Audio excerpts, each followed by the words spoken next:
Hey guys, അപ്പോൾ ഇന്നൊരു get ready with me ആണ്. ഇന്ന് ഞാൻ എൻ്റെ ഫ്രണ്ടിൻ്റെ വീട്ടിൽ പോവാണ്. അപ്പോൾ ആദ്യമേ തന്നെ നമുക്ക് സ്കിൻ കെയറിൽ നിന്ന് തുടങ്ങാം. ഞാൻ ആദ്യമേ മോയ്സ്ചറൈസർ എടുത്തിട്ടുണ്ട്. ഇത് എംകഫേൻ്റെ ആണ്.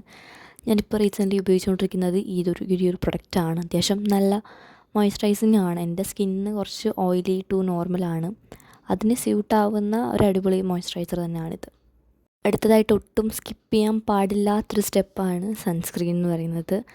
അപ്പോൾ ഞാനിപ്പോൾ എടുത്തിരിക്കുന്നത് അക്കോളജിക്കയുടെ സൺസ്ക്രീനാണ്. ഇതാണ് ഞാൻ ഉപയോഗിച്ചുകൊണ്ടിരിക്കുന്നത്. അത്യാവശ്യം സൺ പ്രൊട്ടക്ഷൻ കാര്യങ്ങളൊക്കെ തരുന്ന ഒരു നല്ല സൺസ്ക്രീനാണ്. അത്യാവശ്യം നല്ല വെയിലുണ്ടായിരുന്നു പുറത്ത്, അപ്പോൾ ഞാൻ കുറച്ച് കൂടുതൽ എടുത്തിട്ടുണ്ടായിരുന്നു.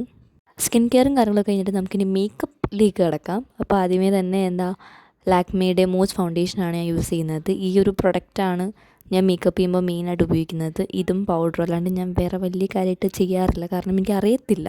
ഫൗണ്ടേഷനൊക്കെ ഇട്ടതിന് ശേഷം നമുക്കിനി പൗഡർ ഇട്ടൊന്ന് സെറ്റ് ചെയ്യാം. അപ്പോൾ ഞാൻ ലാക്മേയുടെ കോമ്പാക്റ്റാണ് എടുത്തിട്ടുണ്ടായിരുന്നത്. അപ്പോൾ നമുക്ക് ലാക്മേയുടെ ഫൗണ്ടേഷൻ ഇട്ടല്ലേ, അപ്പോൾ നമുക്കിതിനി അത് ലാക്മേയുടെ വെച്ച് തന്നെ ഒന്ന് സെറ്റ് ചെയ്ത് കൊടുക്കാം.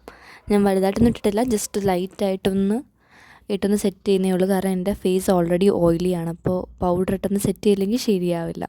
ഇതിൻ്റെ കോലം കണ്ട് അറിയാൻ ഞാൻ അത്രത്തോളം ഉപയോഗിച്ചിട്ടുണ്ടായിരിക്കും ഈ ഐലൈനർ. അപ്പോൾ എനിക്ക് ഐലൈനർ വരയ്ക്കാനും കാര്യങ്ങളൊക്കെ ഭയങ്കര ഇഷ്ടമാണ്. പ്രത്യേകിച്ച് ഇപ്പോൾ എനിക്ക് വാലിട്ട് എഴുതുന്നത് ഭയങ്കര ഇഷ്ടമാണ്. അപ്പോൾ ഞാൻ അങ്ങനെ ഐലൈനറും കാര്യങ്ങളൊക്കെ ഇട്ടിട്ടുണ്ട്.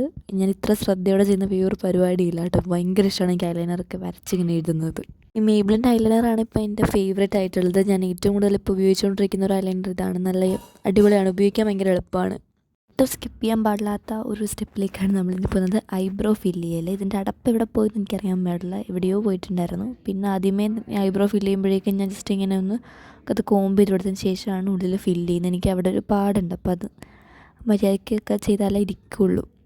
പിന്നെ വീണ്ടും ഒന്നും കൂടെ കോമ്പ് ചെയ്ത് കൊടുക്കുമ്പോഴേക്കും അത് സെറ്റാവും. അടുത്തതാണ് എൻ്റെ ഏറ്റവും ഫേവറേറ്റ് സ്റ്റെപ്പ്, ലിപ്സ്റ്റിക്ക്. എനിക്ക് ലിപ്സ്റ്റിക്കിനോട് എന്തൊരു ഒബ്സഷനാണ്. എനിക്ക് ഭയങ്കര ഇഷ്ടമാണ് ലിപ്സ്റ്റിക്ക് ഇടാനായിട്ട്. അതിട്ടാലേ ഒരു കംപ്ലീറ്റ്നെസ് തോന്നുള്ളൂ.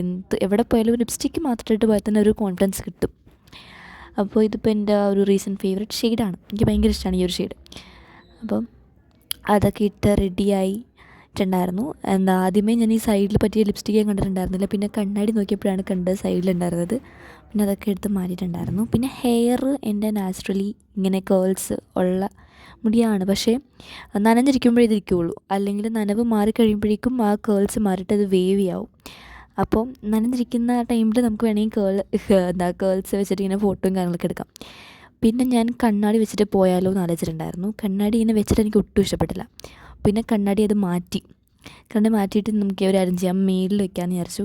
തള്ള മേളിൽ ഇങ്ങനെ വെക്കില്ലേ, അങ്ങനെ വെക്കാമെന്ന് വിചാരിച്ചു. പക്ഷേ അത് വെച്ചിട്ടാണെങ്കിൽ എനിക്ക് ഒട്ടും പിടിക്കുന്നില്ല. എന്തൊക്കെ ചെയ്തിട്ടും ഇല്ലല്ലോ എന്നൊക്കെയാണ് എനിക്ക് തോന്നിയിട്ടുണ്ടായിരുന്നത്. പക്ഷേ കണ്ണാടി എന്തായാലും കണ്ണിൽ വെക്കേണ്ടെന്ന് എനിക്ക് തോന്നിപ്പോയി. കാരണം കണ്ണിൽ വെച്ചിട്ട് എനിക്ക് എന്തോ പോലെ ഒരു ചേർച്ചയില്ല.